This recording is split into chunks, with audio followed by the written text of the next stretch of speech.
that Saudi Arabia's influence on American business and politics poses a large threat to U.S. security. He spoke about it recently at Books and Books in Cora Gables, Florida, for an hour.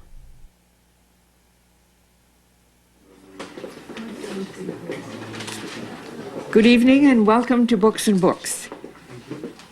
We're having a wonderful evening here tonight with a celebration to welcome back the award-winning author of Why America Slept. Gerald Posner is here tonight with his latest book, The Secrets of the Kingdom, which will give us a wonderful background on the U.S.-Saudi connection. Gerald is here in the area, lives on the beach. He has a wonderful back list of titles, most of which we have here tonight at Books and Books. And we're very happy to welcome you here tonight, as well as Gerald back to address you with this newest title. Let's give him a great welcome.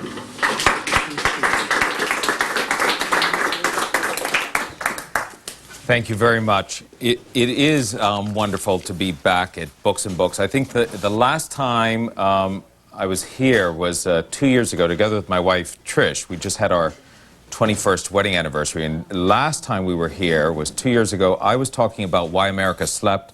She was talking about her book, No Hormones, No Fear, about going through menopause. So it was sort of a night of hormones and terror. Now tonight, Tricia, who helps work with me on all my books, gets to sit down and not have to deal with the Saudis, at least for the moment. I really appreciate you taking the time to come this evening because this isn't necessarily the most pleasant subject in the world. I don't have any secrets of how to make a fortune in real estate. I don't know how to tell you what are the best stocks to buy or what to do for personal happiness. Instead, I'm talking to you about a subject that isn't necessarily the most uplifting in the world. And I do appreciate that you take the time to come out and actually listen on this matter. I think one of the greatest problems we have in this country, as a general overall comment, is the apathy that pervades voters in state after state, and so that many people look at their political leaders in Washington and state capitals, throw up their arms and think there's little they can do to change the system. That's the wrong feeling about it. I do think that we have power eventually, and we have power even on issues of foreign policy sometimes with the Saudis.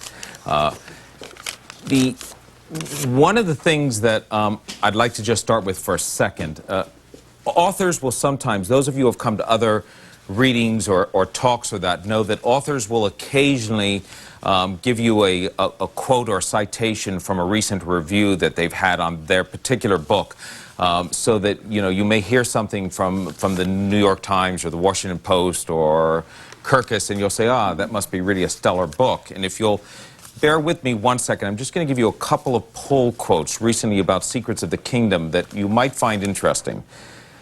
The Arab News said just last week, "The lowest of the low, a work of great injustice and distortion." Riyadh's national radio said Posner is a Sharonian writer. Now, I never knew Sharon could be used as an adjective, in this case a Sharonian writer, the work of our enemies. The Saudi embassy issued a most interesting official statement to Fox News, and I still marvel at this. A pack of lies. If you believe Gerald Posner, you have not only been inhaling, but you have been snorting as well. Now, I know that Arab insults can be flowery, but I guarantee you that something must have been lost in the translation on that one. And the last one is, just as a matter of fact, 2 days ago in Dar el Hayat, one of the largest English language papers in the Middle East, the writer said, when Gerald Posner writes about Saudi Arabia, I don't see before me a writer and his book, but rather a man in a rubbish bin, throwing litter in the air and litter falling back on his head. So now that you're all suitably impressed with the reception for Secrets of the Kingdom, no New York Times for me, only the very best. Actually, after Why America Slept, Tricia and I had thought that we would leave the world of terror and radical Islam, and the last thing we thought we'd be doing is probably a book about Saudi Arabia. And then the 9/11 Commission report came out, and we read it very, very carefully, and there were just a few things in there that got my blood pressure going. So much so that eventually it turned out to be a book on the Saudis and our relationship with them over years. The things in the 9/11 Commission report that particularly incensed me, and I wrote an editorial, as a matter of fact, an op-ed later in the New York Times, about a month after the 9/11 Commission report came out, saying that the Commission had given a pass, a free pass to the Saudis, much to the anger of the Commission members. I think the Commission did a great job when it comes to the matters of what went wrong in the lead-up to 9/11. The FBI, the CIA, where the errors were made, excellent. But what they did in the Saudis wasn't as good. And I'll give you just 2, 3 very quick examples. Some of you may have seen the Michael Moore film in Fahrenheit 9/11. Moore takes the flights that took place of Saudis in the United States immediately after 9/11 and then goes off and makes quite a conspiracy based upon them. I think he goes too far afield. But there's a very interesting point in which maybe the import, I don't give as much import to as Michael Moore does, but the fact itself is very interesting. On September 13th, 2 days after the attack on America, there was a flight of private jet of 3 Saudis that left from Tampa and flew up to Lexington, Kentucky, where a group of Saudi royals were then meeting. They were buying racehorses, and then they were about to leave the country a couple of days later. Now, a Tampa reporter, a local Tampa reporter, did the good work of uncovering that flight and reported it about a month after 9/11. The federal government for 2 years, and I go into this in the first chapter, adamantly denied, bless you, that flight ever took place. The FAA said it's wrong, it never took place. I mean, there are statements from FAA officials saying you've got to have it wrong. It has to be the 14th because nothing was flying on the 13th, private air. The FBI said it, Justice Department officials said it. Now, 2 years after the denials, just short of 2 years, the government flip-flopped entirely and said, oh, by the way, that flight on the 13th, it did happen on the 13th. So I waited for the 9/11 report to come out to see what it would say about the flight on the 13th. And the 9/11 report said, the flight on the 13th of the 3 Saudis from Tampa to Lexington is not unusual or out of the ordinary because restrictions on aviation were lifted that day. Now, that's disingenuous at best. The 9/11 commissioners had to know that that wasn't quite right. On 9/13, the restrictions on aviation that were lifted were for commercial aviation only. Delta, American Airlines, US Air, and then only in limited cases in some airports. So for instance, at New York's 2 major airports, LaGuardia and Kennedy, they were open in the morning and then they were closed by 1 o'clock. They stayed closed for the entire day because of security concerns. No private planes were allowed to fly on the 13th. 4 private planes that took off from different airports were brought down by military craft that forced them to land. And even private planes with organ transplants that had been downed on the 11th and had not been allowed to fly were still not allowed to fly on the 13th to bring their organs to different hospitals that were waiting for them for people that might die. The only flight in the United States of a private plane on the 13th of September was the flight of the 3 Saudis from Tampa up to Lexington. Now, I'm convinced that those 3 Saudis had nothing to do with 9/11. I've looked into them, I've checked them out, they don't have a link. So this flight that took place 2 hours after President Bush met with Prince Bandar, the Saudi ambassador to the United States, the contents of which have never been disclosed, is a flight that the 9/11 Commission should have had the courage to have said, we did our Saudi friends a favor.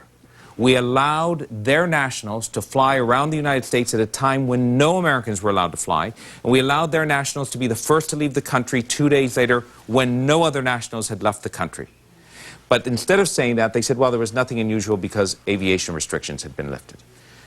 Some of you who might be familiar with my earlier book on Why America Slept will know that in there, for the first time, I disclosed the contents of an interrogation with a top al-Qaeda suspect, Abu Zubaydah, who was the field commander for Osama bin Laden, a field commander that we ran down in March of 2002 in Pakistan, and he was wounded when he was captured.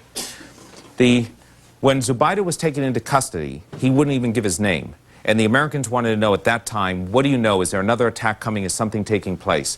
And they had a plan, which they thought was very clever, to do a false flag operation, where they would put him into a prison and make it appear as though he was being held by another country in the hope that he would be so afraid of being held by that country for torture and possibly execution that he would want to talk to the Americans. So they fly him over to a CIA compound in Afghanistan. They set him up. I have the details about this and disclose it for the first time in the book, in a compound in which he believes he's being interrogated by the Saudis. And instead of being afraid when he sees his, quote, Saudi interrogators, they're really special forces from the U.S. Special Forces, he says in so many words, oh, great to see you guys here. Call this number up. Here's a private number, and it turns out to be the private cell phone number of Prince Ahmed bin Faisal bin Abdulaziz, who is the 43-year-old nephew of the King of Saudi Arabia. He's sort of like the Rupert Murdoch of the kingdom. He's the biggest media holder in the country. He was in Lexington on September 11th. He was one of the royals in Lexington buying racehorses. He had a racehorse a few years ago that won the Kentucky Derby, war emblem. Americans can't figure out what to do with that information, so they go back to Zubaydah and they say, you're a dirty liar. And Zubaydah says, oh yeah, call these numbers up. And he gives more private telephone numbers, cell phone numbers, and home phone numbers from memory of two other Saudi princes, 41-year-old military officer, 25-year-old compatriot of his, and then he gives the name of the head of Pakistan's Air Force, Musharraf Ali Mir, and his home number. And he says, Ali Mir was our contact, Al-Qaeda's contact in Pakistan for years. And both the king's nephew and Ali Mir knew that there would be an attack in America in September, so don't tell me that you can't get me out of here. Now, when Zubaydah found out he was being held by the Americans, he recanted the entire thing. He said, oh, I was just making it up, fellows. I had these telephone numbers, you know, stuck in my mind, and I just threw it out to forestall torture. And the Americans couldn't figure out what to do with it. They investigated for a month. They came to a dead end, so they went and told the Saudis and Pakistanis what Zubaydah had said. Both countries denied it. They said absolutely false, a terrible slander. Shortly after we told the Saudis and Pakistanis, all these four people had bad misfortune, bad luck. Talk about bad days. The 43-year-old nephew of the king, Prince Ahmed, goes into a Saudi hospital for what at the time I thought was diverticulitis surgery, sort of a bad stomach. It turns out it was really stomach stapling. He wanted to lose weight, and he dies 2 days later. The Saudi doctor said heart attack. Then they think it's a blood clot because he wasn't active enough. The next day after Ahmed dies, the second prince named by Zubaydah, the 41-year-old military officer, dies in a one-car wreck. His car goes off the road in the desert, and the Saudis say he's driving too fast. 2 days later, the third prince named by Zubaydah dies, the 25-year-old. My personal favorite, the official cause of death from the Saudi royal court is of thirst. I kid you not. He dies 50... you couldn't make this up. He dies 55 miles outside the Saudi capital in his Rolls Royce, forgetting, I guess, to take a bottle of Evian along or that in the Saudi desert heat. And then Musharraf Ali Mir, the head of Pakistan's Air Force, like our Joint Chiefs of Staff, goes up in his private military plane with his wife and 15 of his top aides aboard, and the pilot is switched to the last minute. Ear witnesses hear an explosion, the plane blows up, and that's the end of Ali Mir. Now, I turned to the 9/11 report, to the index, as you can, and you won't see any of those four names. You'll see Zubaydah's name. He's listed, and the 9/11 Commission talks about access that it had to Zubaydah's interrogations, but not in March, the month that he's caught, not in March, the month that he names these three Saudis and names the Pakistani head. The first time they start to cite Zubaydah's interrogations are in May and June, when they use him to support the disclosures of yet another captured al-Qaeda leader, Sheikh Mohammed. I thought to myself at the time, if the 9/11 report hasn't dealt with the disclosures of a captured al-Qaeda terrorist leader who's naming Saudi princes, if they dismiss the June 13th flight, if they don't talk about the issues of how money ended up in two of the hijackers' pockets, which we could talk about later, through this circuitous route that takes place from the Saudi embassy, then what they have done is they either have not done an adequate investigation of the Saudis, because they also said that we found no evidence of official Saudi involvement in the financing of terrorism. I have an entire chapter, I think, that proves that absolutely wrong at some of the highest levels of the government, including the governor of Riyadh. Or they just did a favor for our friends one more time. And what I think is most infuriating about this book, Secrets of the Kingdom, is that now that I understand better, after the last 2 years of doing this reporting, the nature of our relationship with Saudi Arabia, I'm not surprised. At the time I read the 9/11 report, I was outraged because I thought, why? And now I realize that administration after administration, Democrat and Republican, from FDR and on, they've always dealt with the Saudis kindly. We've always given them the benefit of the doubt. And you know, we forget in some ways what a remarkably new country it is. We're a new country, but it's founded just a little over 70 years ago, in 1932. I mean, it's founded by a desert warrior, Ibn Saud, who is a fierce desert warrior, who is head of the Saud clan or family, and he defeats every other desert clan and eventually unifies the Arabian Peninsula for the first time and says, I'm going to call Arabia Saudi Arabia, Arabia of the Sauds. It's like Donald Trump taking over a building and calling it Trump Tower or that. And they take it over, and he's enamored with the British royal family, so he calls himself king. There's no royal blood, but it's fantastic, and it sticks. And then every son is a prince. Today there's 6,000 male princes. And they made their money by taxing, Muslim pilgrims who came in for the Hajj to Mecca. That was their way of making money. They thought they might be able to survive. And then 3 years later, after they found the country, they hit the lottery. It's like buying mega lottery or whatever, and you get the one winning ticket. American geologists going around the Middle East looking for oil discover the biggest oil reserves in the world sitting underneath the Arabian Peninsula, and suddenly the entire picture changes. And FDR has a meeting with Ibn Saud aboard a U.S. naval vessel, and it's a remarkable event. Ibn Saud brings goats on and everything else to give to FDR, and it's just amazed at FDR's wheelchair, which he has never seen before, and wants to know if it's something that can, give power to you. It's a fabulous social meeting as well. But at that meeting was sort of the deal that was made. It's not a secret deal. There's nothing wrong with it, but the deal was, we, America, will protect you. You'll be our ally in the Middle East. And the problem is that we were dealing with a country that has based itself for the last 70 years largely, both on oil and survives on religion. I mean, because the interesting thing about the Sauds when they took power was that they had made a pact, not in general, not a general sense like you say, oh, dear God, help me out today and I promise to be good for the next week. But they had made an actual pact with a fellow called Muhammad al-Wahhab. That's where Wahhabism comes from. If you've heard, Wahhabism was a real man. It was a cleric. It was a wild-eyed cleric in the 1700s who was looking to expand his very austere version of Islam at a time when there were many austere versions of Islam, but his was by far the strictest. And he literally did a handshake deal with Ibn Saud's great-grandfather in which he said, we will do this together.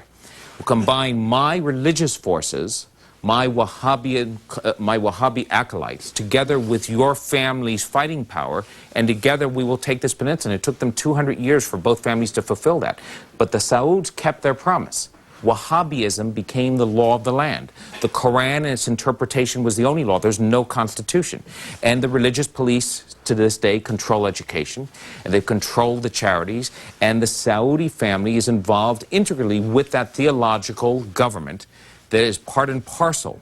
And over time, it's created problems that the United States has tried to deal with. But inevitably, the Sauds have felt more and more of their own power as we've become increasingly dependent as an oil-dependent country on that cheap energy. And I say cheap, even at $50 a barrel.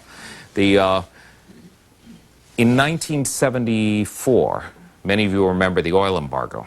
I remembered it in San Francisco with the long lines of waiting to get into gas lines and how oil price suddenly went up. The Sauds had said in 74 something very interesting. We had resupplied Israel in the 73 war, the Arab-Israeli war. King Faisal at the time had this pathological hatred. There's a strong level of anti-Semitism in Saudi Arabia that is from day one, and there's a strong anti-Christian, what they view as a crusader element. They view Christians as crusaders in very strict Wahhabi sort of theological interpretation. But in terms of their anti-Semitism, King Faisal was a king who, in hotel rooms, and there weren't many foreigners visiting Saudi Arabia at that time, but those who were visiting, in your hotel room, you would get a copy, an English copy of the Protocols of Zion, which was the czarist forgery that Jews were about to take over the world. He even gave one to Henry Kissinger. When Henry Kissinger went over to Saudi Arabia, he got a copy of the Protocols of Zion and a lecture about how the Jews were going to take over the world. When a reporter wants to ask Faisal, but in the Middle East, the United States is supporting, you say the Jews are Bolsheviks and the Jews are behind the international communist conspiracy, but in the Middle East, it's Russia and the Soviet Union supporting Syria and Egypt and the United States supporting Israel. He said, but it's all a game. It's like, it's like professional wrestling. They're just pretending to be against each other. It's all part of the same conspiracy. So there was this real feeling of anti-Semitism, and when Nixon resupplied Israel, Saud was the one who led the effort the following year to say, let's punish them. We can punish the United States. We can use our oil as a weapon.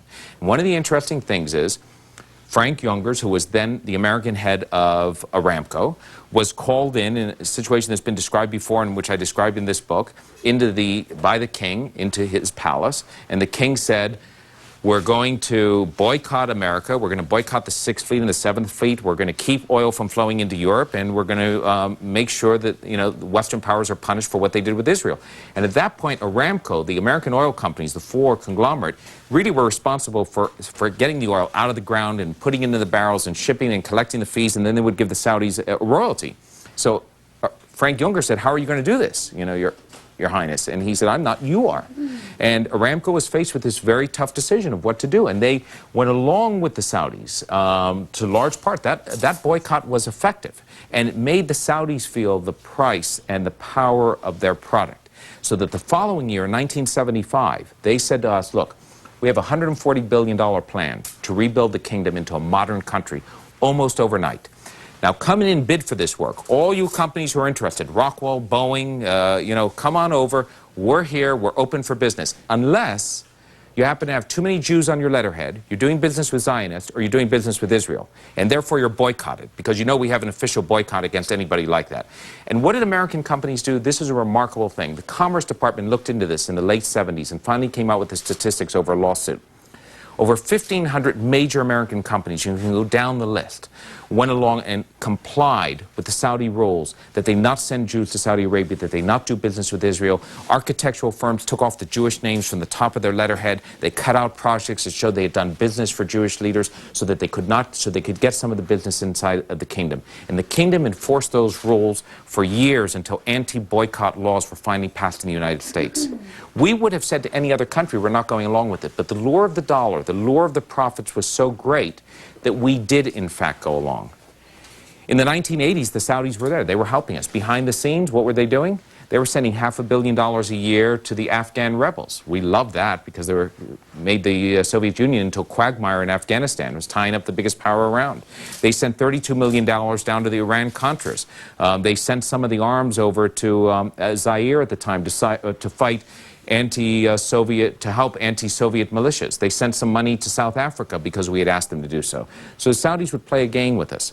And they also became increasingly good at what you'll see in here, what I call the Wahhabi lobby.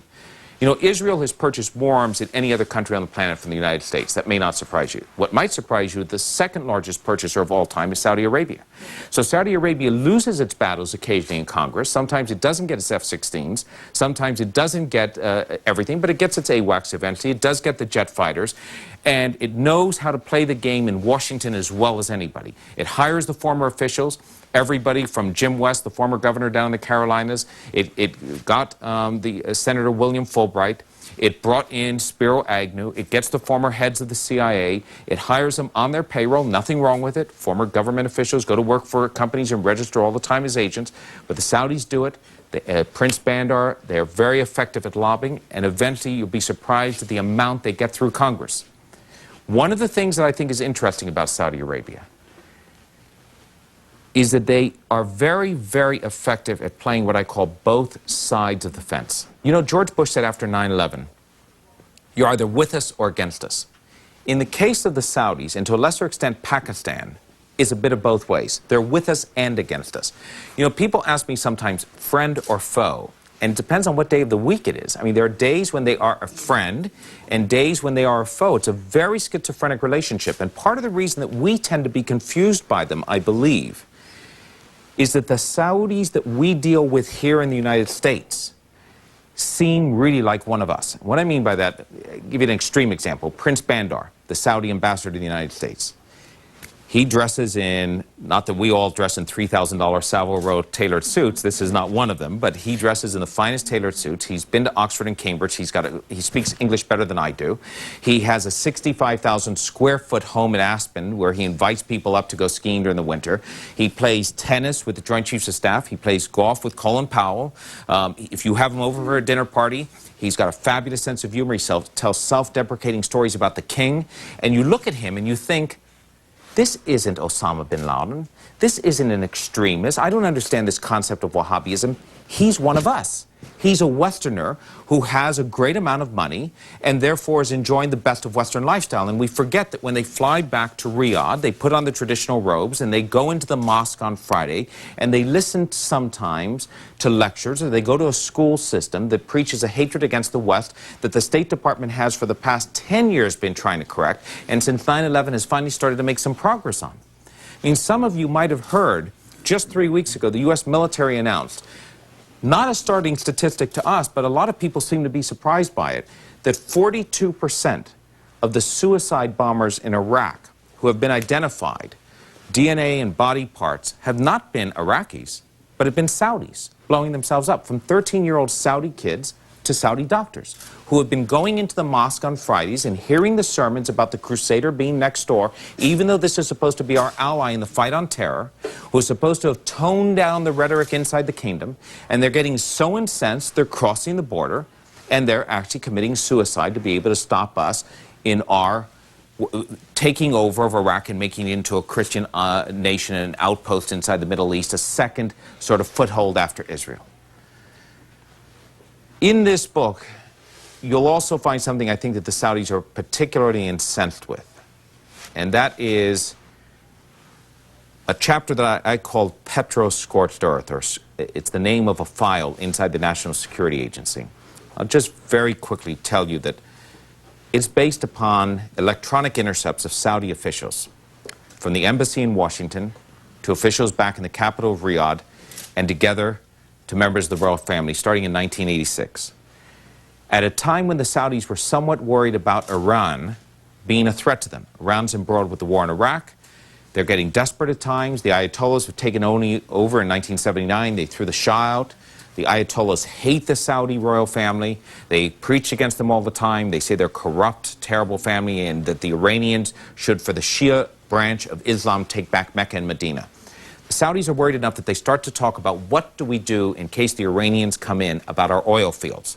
We don't want to give it over to them. And this is very interesting. This is a concept that we as Westerners really have to understand. The Saudis believe, that House of Saud at least believes, that those oil fields were given to them by Allah.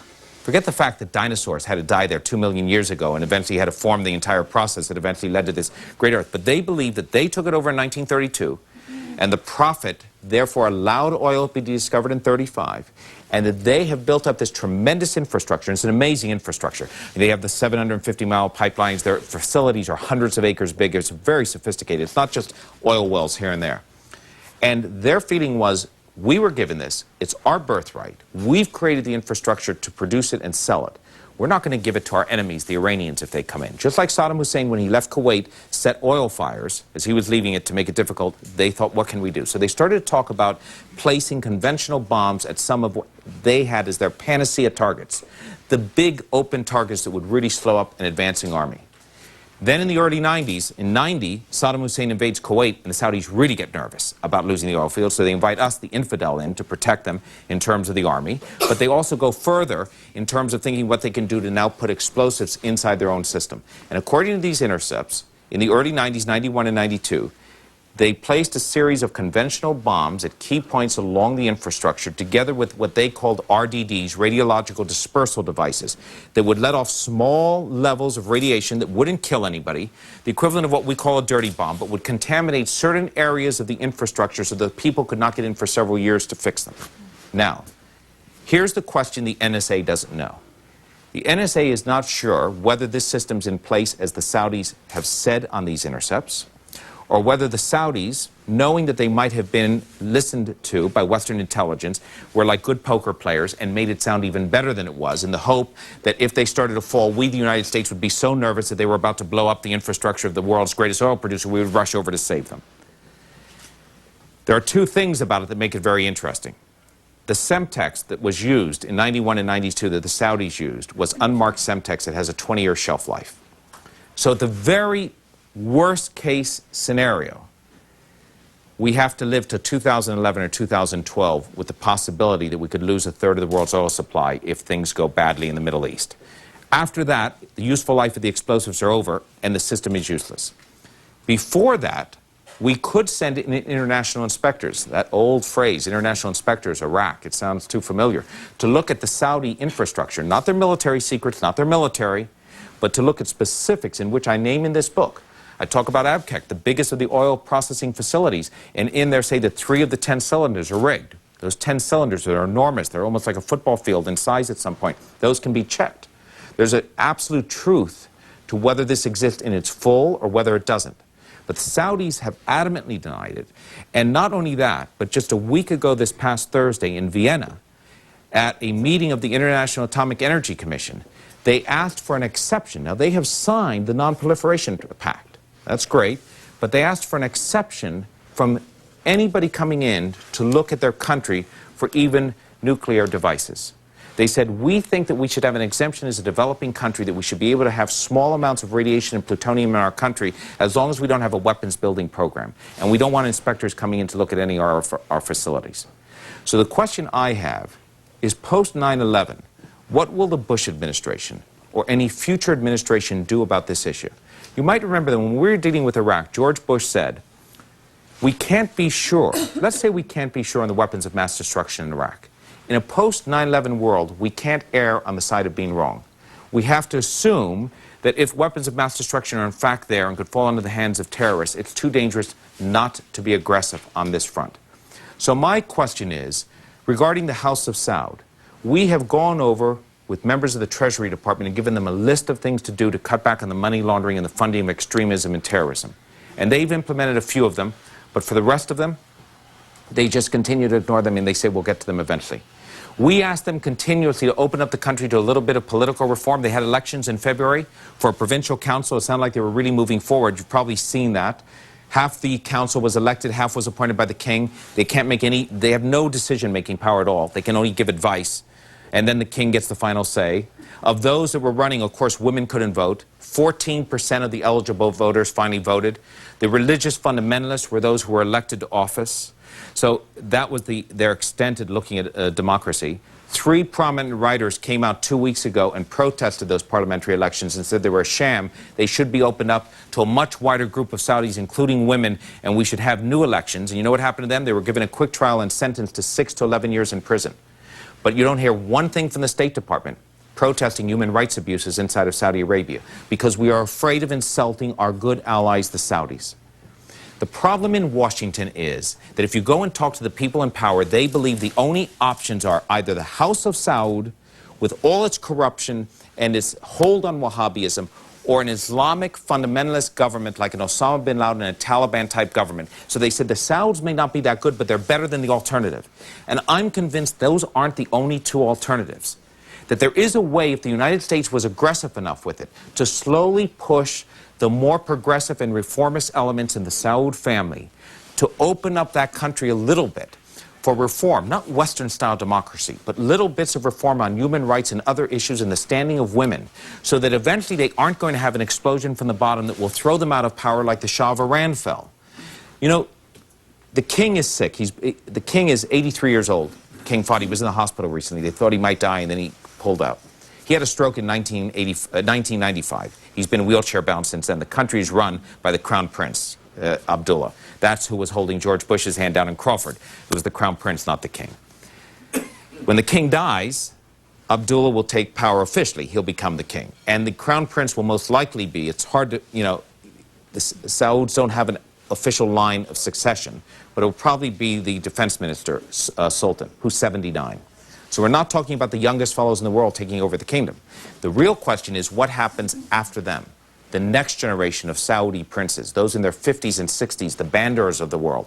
You know, this family of 6,000 princes, they don't all feel the same about every issue. They don't feel the same about Israel. They don't feel the same about the United States and they do about Wahhabism. So that what we should be doing is reaching out to the moderates. They may not be moderate by our standards. They may not be moderate by the standards of the Democratic Party, but they're moderates by the standards of Wahhabism. Those should be the ones that we're courting. Those should be the ones that we're preparing for the future for. Because if we don't, what we will end up with is an explosion in Saudi Arabia in terms of the bottom, overthrowing the House of Saud. And then we will have that radical fundamentalist government that makes even the current leaders seem normal in comparison. And when you're talking about 1/3 of the world's oil supply, I think that's too great a gamble to take. And I hope that you agree.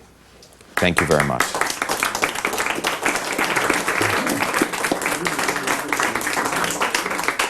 Now, for those of you that I've thoroughly confused, questions are welcome. Yes. You haven't mentioned the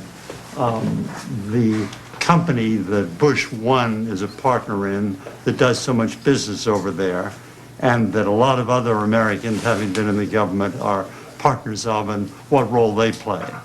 The Carlyle Group. Yeah, right. Yes, they are in the book, even though I left them out of this talk. You're absolutely right. And right, no, but you're right. The Carlyle Group is an interesting group. It has former government officials from both parties. There are Democrats in there as well, but primarily the Republicans are the big hitters, although John Major, the former Prime Minister of my wife's dear old country, England, is now also a member. The Carlyle Group wields tremendous influence. One of my great problems with the Carlyle Group, aside from everything else, it took a press report in the Wall Street Journal, the disclosure of the fact after 9/11 that they had $2 million invested in them by the bin Laden family. Not an enormous amount of money. We're talking a billion-dollar company, the Carlyle Group. Small investment by the bin Laden family, and I'm not talking about Osama writing a check, but the large construction company that is of which he is one of 27 sons of, founded by his father, that is a multi-billion-dollar entity, the largest construction company in all of Saudi Arabia, and 2 of the sons had invested in the Carlyle Group. Now, the problem with that is in 1996, there was an indictment against Osama bin Laden by a court in New York. The FBI had put him on their own desk as a wanted man by the end of 96, and by 97, the CIA was operating its own station, a bin Laden desk. When he flew in 96 from, at that point, the Sudan, up to Pakistan and Afghanistan, shortly after that, we knew we made a mistake by not getting him in the Sudan. The Carlyle Group is too smart, too well connected, not to have known that the name bin Laden was not a good group to have money in your company. But it took them 9/11 and the disclosure in a public paper before they did the right thing. That always bothered me. It shows you that their commitment was first to the profit, first always to the money, first to the investment, as opposed to what I call that appearance of impropriety. I don't think in the end that George Bush and the Bush family with its oil background has any more a craven relationship with the Saudis than any other president has had. I think they've been equally bad through past administrations. But the question to be asked is whether Bush should have a different relationship post 9/11. That's a completely different issue. Rudolph Giuliani, you might remember, I have a chapter in here called The Man Who Would Buy America, about Prince Al-Waleed, the 6th wealthiest man in the world, a multi-billionaire who invests in America like there's no tomorrow. He owns the Four Seasons, he's got the Fairmont Hotels, he's got parts of Disney, he's the 2nd biggest shareholder in Fox after Rupert Murdoch, Citicorp. He's an astonishing buyer. He's the one who, after 9/11, walked around the ruins. Well, the bodies were still there a few days after with Rudolph Giuliani, and gave him a $10 million check. And then later in the day issued a statement that said, I hope the American people realize that their policies toward Palestinians are so terrible that it causes actions like this. And Giuliani said, how dare you blame us, the Americans, for 9/11? Here's your check back. Some of you might recall that. Now, that's a post-9/11 action that was different. If a Saudi multi-billionaire had given an American mayor $10 million before for about any cause before 9/11, it would have gone into the city's coffers without a question. After 9/11, Giuliani thought he should behave differently because it was a different world. And the question is whether the Bush administration should be behaving differently. And I think the answer to that is yes. I think not only should the Bush administration be doing it, but so should any other. There's also something, I was a lawyer, I am a lawyer, not having been disbarred, I'm non-practicing, but But in the law, we have a thing called avoid the appearance of impropriety. Now, a lot of lawyers don't do that. But politicians should be especially aware of that. And because of Bush's family's connections to oil, he should have even been more careful of the associations with the Saudis. But instead, he's done business as usual, and that's unfortunate. Yes?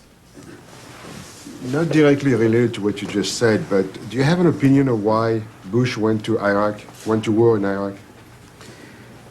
Boy, I'll tell you, my opinion in $1 will get you a cup of coffee right at Starbucks, because I was down there a lot in Washington beforehand, and I must tell you that I hope it was over weapons of mass destruction, but they always, and I must tell you also that I was wrong on this issue. If you had talked to me before the invasion in Iraq, Trish and I had been down to Washington, we'd been talking to people in the State Department, we'd been talking to people in the Defense Department. we were both adamantly convinced that WMD were in Iraq. You talk to these individuals, and I don't care if you call it groupthink or if they were looking for the answers from the CIA that they wanted, and that's what they got from intelligence analysts or whatever else, but there really was a feeling, there was no question in their minds that when they got into Iraq, they were going to find one of two things, either real WMD or the infrastructure for having created WMD that was there, active and ready to go. And if I had known, if anybody had known that the WMD was wrong, that our vaunted CIA couldn't get the intelligence right, that it was giving the wrong information out, then what France and Germany was asking for, let's have 90 more days or 120 days, let's keep pushing, seemed like a no-brainer. There was no rush at all. So I think that the main reason was they thought they would find the WMD, and then the question is, were there ancillary reasons? Certainly Dick Cheney is smart enough to understand that if we could go into Iraq and create a friendly government, big if now with the insurgency going on and the way it's turned out, they should be the second largest oil producer in the world. That's what Iraq's oil reserves are like. So what are they producing under Saddam Hussein in the oil restrictions? Very little. If we could make them the world's second biggest oil producer, we actually take away some of the power of the Saudis. The Saudis no longer have the power at 8 million barrels a day if Iraq is pumping out 6. But now it's an unmitigated disaster because Iraq's pumping out less oil than ever. So if that was one of the side effects of going in, it certainly didn't turn out to be the case. And then that political science, I was a political science major, the political science goal of if we spark democracy in the middle of Iraq, it will spread around the Middle East like flame. It's sort of the domino theory in reverse. I've never been a big fan of that. I've always been sort of a thinker that if anything, you know, be careful what you ask for, because you may get it. And if we get democracy everywhere in the Middle East, we may find governments that are not that favorable to us. You just saw in southern Lebanon in the elections, Hezbollah was winning. Who won on the elections in Saudi Arabia for the limited positions on the provincial council? Not the real estate developers and some of the princes who were actually running, but the hardcore real religious fundamentalists. I think if you had an election tomorrow in the Palestinian Authority, Hamas would probably win. So, you know, democracy is a two-edged sword, because guess what? The people get to choose, and there are a lot of angry people in the Arab street at the United States, and it's a problem. Yes? I was interested in your chapter that you wrote about the Wahhabi lobby and about the Israel lobby. And I was interested in your opinion about why the Israel lobby, and I've been tracking this since the early 1990s, never goes after Saudi Arabia. At the most recent AIPAC conference, Iran was again at the top of the agenda, but in all the talk and all the lobbying, there's never anything said about Saudi Arabia. Now, my theory is because one of the secrets of AIPAC's effectiveness is that it doesn't tell the administration anything it doesn't want to hear.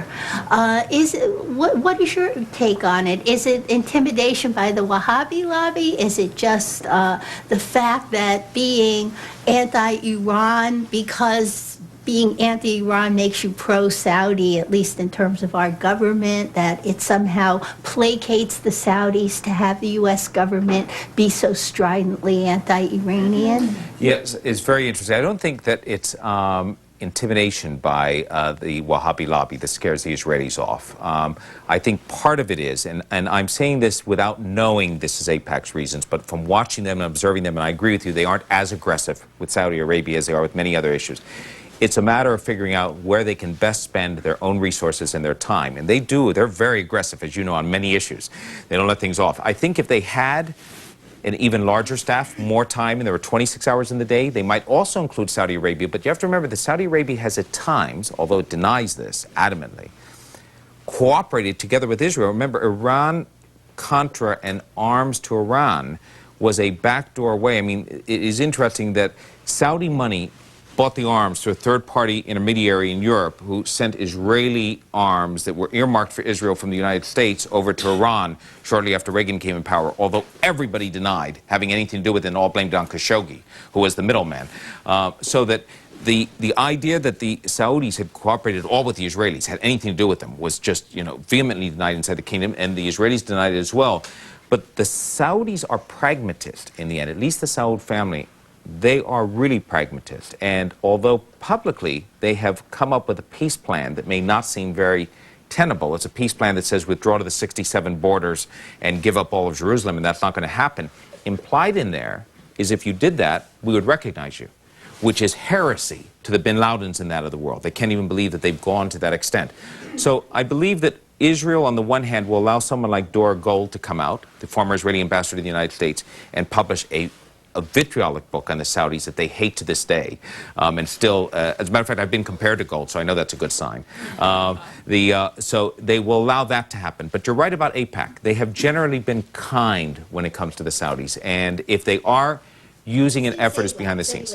Yes, yes, right, since AWACS. It's absolutely true.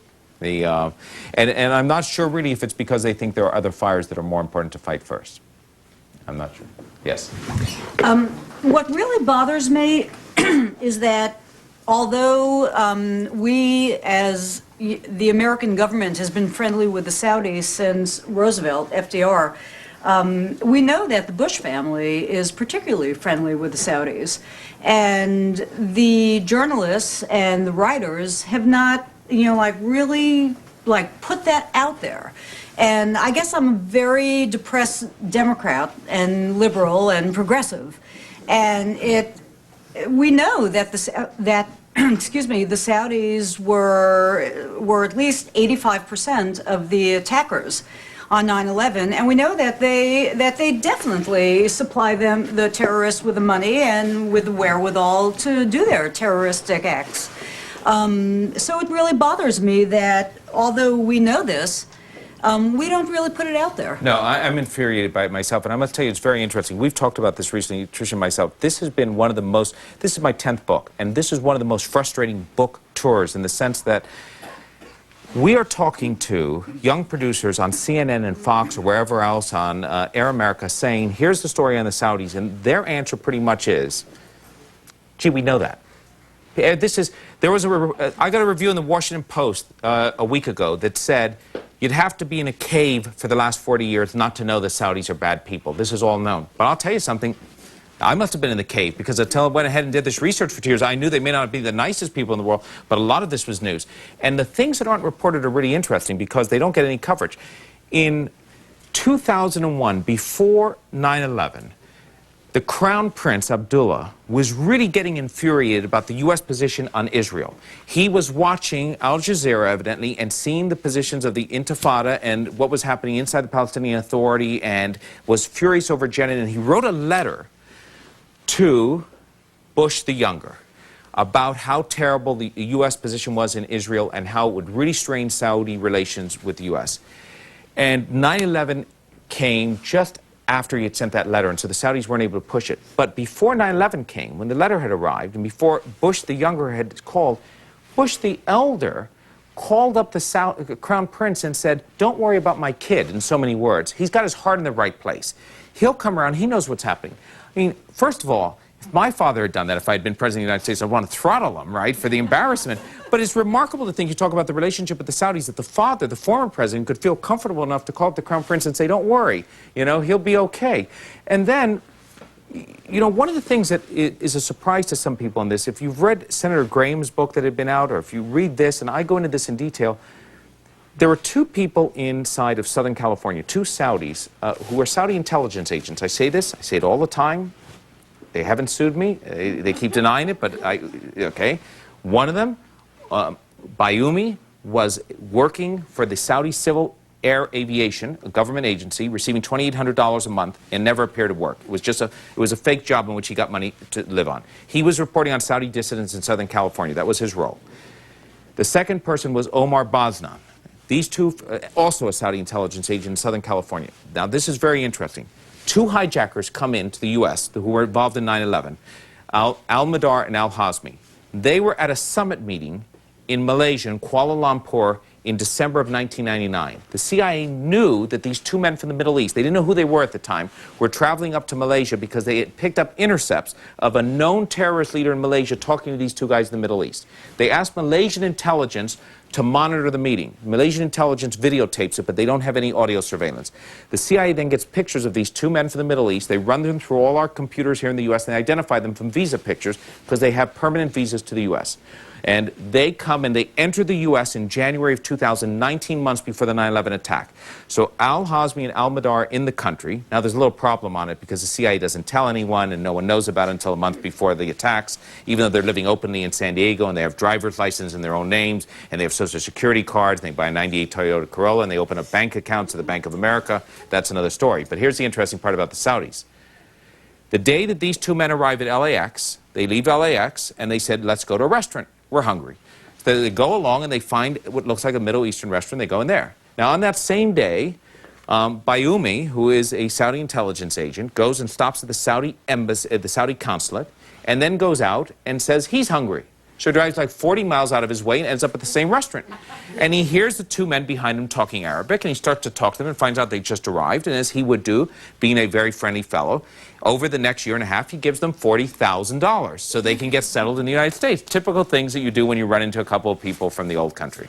Now, the second fellow involved, Posner, who had hosted a party once for Sheikh Abdul Rahman, you know, the one-eyed cleric who was convicted for the Day of Terror plotting in New York. Posner's wife has thyroid surgery in '98, and she applies for charity from the Saudi embassy, which they do. They give it away. And Prince Bandar's wife gives her money, $2,500 or $3,000 a month in '98 for her toward her offset her costs. And then after surgery, it keeps coming. '99 and 2000 and 2001, she doesn't need the money anymore. So she signs it over to Bayoumi, who's giving it on to the two hijackers. Now, it looks like possibly a backdoor way of getting official money to the hijackers, so why don't we ask Posner and Bayoumi? Well, they're back in Saudi Arabia. And the Justice Minister, Naif, the Interior Minister, who thinks that Israel and the Mossad was behind 9/11 and has said so, says we aren't extraditing them and hasn't let U.S. officials interrogate them. Now, I can assure you, if this was any other country than Saudi Arabia, we'd be screaming. We'd be slamming our fist down. And yet, I'm not seeing it. I'm having trouble getting this information on in between coverage of the Jackson trial on CNN or Runaway Bride or that.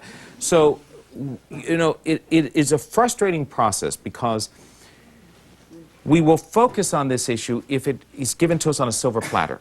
And one of the things that's happened, I think, is that, you know, you aren't the group I should be talking to. The very fact that you're here means you're interested on this subject. You're following it in some ways.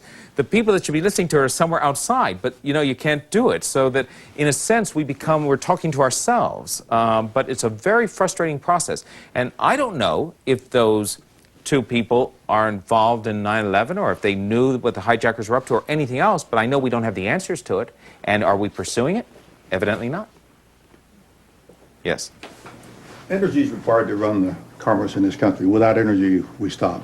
We don't like atomic energy. We don't want to do any more drilling. How tough do you think we can really be with the Saudis when they happen to be, I think, our major supplier? I don't know what portion they supply, but it's a lot. It's right. It's down, believe it or not, the good news is for us, it's down to 17%. The bad news for Western Europe, it's still about 35% for France and Germany and other countries. So, but since we're all tied together economically, if Western Europe goes in the toilet, I guess we're not far behind. But you're absolutely right. If we were tough with them, and I don't mean tough to the point of saying, okay, we're not buying your oil unless tomorrow you start to have democratic-style elections, and you let women have the right to drive. Forget the right to vote. The right to drive might be nice. As tough as they want to be with us, they still want to make the money. So they still want to sell to us. That's the interesting thing. The amazing thing about Saudi Arabia that really did come as a shock was that for 19 of the last 20 years, they've run a budget deficit.